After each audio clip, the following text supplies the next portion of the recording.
আমাদের এখন যেটা বৃষ্টিপাতের মূল কারণ সেটা হচ্ছে আমাদের দক্ষিণবঙ্গের উপরে বাতাসের উপরিভাগে একটা ঘূর্ণাবর্ত রয়েছে, তার সঙ্গে মৌসুমী অক্ষরেখাও আমাদের উপর দিয়ে রয়েছে, যেটা আমাদের বাঁকুড়া থেকে দীঘা, তারপরে দিয়ে আমাদের বঙ্গোপসাগরে যাচ্ছে আমাদের রিজনের মধ্যে দিয়ে।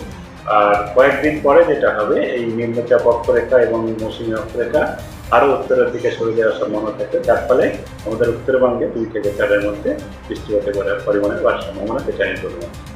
আগামী দুদিনে দক্ষিণবঙ্গের সমস্ত জেলাতেই হালকা থেকে মাঝারি বৃষ্টিপাত প্রায় সর্বত্রই হওয়ার সম্ভাবনা থাকছে। আর তার সঙ্গে আগামী দুদিনে বিশেষ করে আগামী 24 ঘন্টায় ভারী থেকে অতি ভারী বৃষ্টিপাতের সতর্কতা কিছু কিছু জেলায় রয়েছে, যেমন পূর্ব পশ্চিম মেদিনীপুর জেলাতে ভারী থেকে অতি ভারী বৃষ্টিপাত, আর ভারী বৃষ্টিপাতের সতর্কতা রয়েছে উত্তর দক্ষিণ 24 পরগনা, কলকাতা, হাওড়া, হুগলি, বাঁকুড়া, ঝাড়গ্রাম, পুরুলিয়া, পূর্ব বর্ধমান জেলাতে। আর আগামীকালও ভারী বর্ষার সতর্কতা রয়েছে পূর্ব পশ্চিম বর্ধমান, বীরভূম, নদিয়া, মুর্শিদাবাদ, উত্তর ও দক্ষিণ 24 পরগনা জেলাতে। তারপরে দক্ষিণবঙ্গে বৃষ্টিপাত কেবলমাত্র হালকা থেকে মাঝারি থাকার সম্ভাবনায় থাকছে, ভারী বৃষ্টিপাতের সতর্কতা নেই। কলকাতা তার পার্শ্ববর্তী অঞ্চলে আগামী 24 ঘন্টায় কয়েক পশলা হালকা থেকে মাঝারি বৃষ্টিপাত, তার সঙ্গে একটা দুটো স্পেলে ইন্টেন্স স্পেলেও বৃষ্টিপাত হওয়ার সম্ভাবনা থাকছে, এবং 24 ঘন্টায় ভারী বৃষ্টিপাতের সম্ভাবনা, ভারী বৃষ্টিপাত হয়ে যেতে পারে কলকাতাতে। আর কলকাতাতে আগামীকালও কয়েক পশলা বৃষ্টি থাকার সম্ভাবনা আছে। পরের দিন থেকে 31 তারিখ থেকে বৃষ্টিপাত কিছুটা কমবে, সাধারণত মেঘলা আকাশ থাকবে, কিন্তু রৌদ্রোজ্জ্বল কিছুটা হবে, এবং 1-2 পশলা হালকা থেকে মাঝারি বৃষ্টিপাত হতে পারে। সেটা কি কলকাতাতে? কলকাতাতে এখন পুরো ড্রাই যাওয়ার সম্ভাবনা নেই, পুরোটাই শুকনো যে আবহাওয়া থাকবে সেরকম নয়। বৃষ্টিপাতের পরিমাণ কমবে, কিন্তু হালকা থেকে মাঝারি বৃষ্টিপাত কিছুক্ষণের জন্য, দিনের কিছুক্ষণের জন্য বা রাত্রের কিছুক্ষণের জন্য হয়ে যেতে পারে। আজকে আমাদের গত 24 ঘন্টাতে যেটা সকাল 8:30 পর্যন্ত যেটা বৃষ্টিপাত হয়েছে, তাতে 69.5 মিলিমিটার।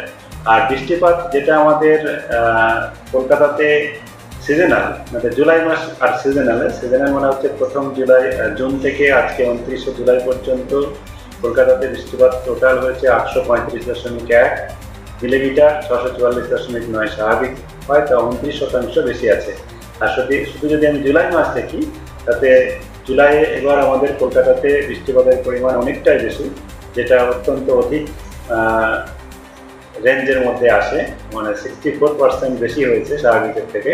593.6 মিলিমিটার হয়েছে, 362 স্বাভাবিক হয়, এবং বেশ গত কয়েক বছরের থেকে এই বছরের বৃষ্টিপাতের পরিমাণ এটা বেশি রয়েছে। আকাশ পরিষ্কার হবে কবে থেকে বললেন? আকাশ তো আপনার বর্ষাকালে তো আকাশ পরিষ্কার, তো সেরকম যদি বর্ষা ভালো হয়, এবারে তো আমাদের প্রথম থেকেই বলা হয়েছে এবারে দক্ষিণবঙ্গে বিশেষত বর্ষা ভালো থাকবে, স্বাভাবিক বা স্বাভাবিকের থেকে বেশি বৃষ্টিপাত হবে।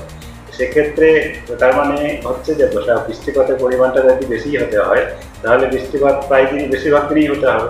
তো সেক্ষেত্রে আকাশ যেটা পুরো আকাশ যেটা আপনি পরিষ্কার বলতে, সেরকম হওয়ার সম্ভাবনা খুবই কম থাকে। তবে হ্যাঁ, রৌদ্রোজ্জ্বল যেমন কয়েকদিন আগে রৌদ্রোজ্জ্বল আবহাওয়া প্লাস তার সঙ্গে 1-2 পশলা বৃষ্টি এরকম হবে। এখন যেমন আমাদের এই যে আজ আর কাল দিনের বেশিরভাগ সময়তেই মেঘাচ্ছন্ন আকাশ থাকছে, সেটা কিছুটা কমবে।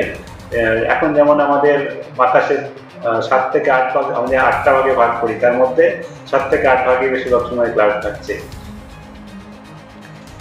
উত্তরবঙ্গের পরিস্থিতি কি থাকবে সেই নিয়ে আবহাওয়াবিদ হাবিবুর রহমান বিশ্বাস কি বলছেন শোনাবো। উত্তরবঙ্গে যেটা রয়েছে, সেটা উত্তরবঙ্গে প্রায় সমস্ত জেলাতেই হালকা থেকে মাঝারি বৃষ্টিপাত অনেক জায়গাতেই হবে আগামী 3-4 দিনে। আর 1-2 জায়গায় করে ভারী বৃষ্টিপাতের সম্ভাবনা রয়েছে, যেমন দার্জিলিং, কালিম্পং, জলপাইগুড়ি আগামী 24 ঘন্টায়, জলপাইগুড়ি, আলিপুরদুয়ার, কালিম্পং, মালদাতে পরের দিন। তবে উত্তরবঙ্গে বৃষ্টিপাত আগামী 3-4 দিনের প্রায় সর্বত্রই হালকা থেকে মাঝারি, আর 1-2 জায়গায় করে ভারী বৃষ্টিপাত হবে। কিন্তু 2 থেকে 4 তারিখের মধ্যে উত্তরবঙ্গে বৃষ্টিপাতের পরিমাণ আরও বাড়ার সম্ভাবনা রয়েছে। সেখানে ভারী থেকে অতি ভারী বৃষ্টিপাত মূলত আমাদের উত্তরের 5টা জেলা দার্জিলিং, কালিম্পং, জলপাইগুড়ি, আলিপুরদুয়ার, কুচবিহার, দার্জিলিং, কালিম্পং, জলপাইগুড়ি, আলিপুরদুয়ার, কুচবিহার এই 5টা জেলাতে ভারী থেকে অতি ভারী বৃষ্টিপাতের সম্ভাবনা থাকছে।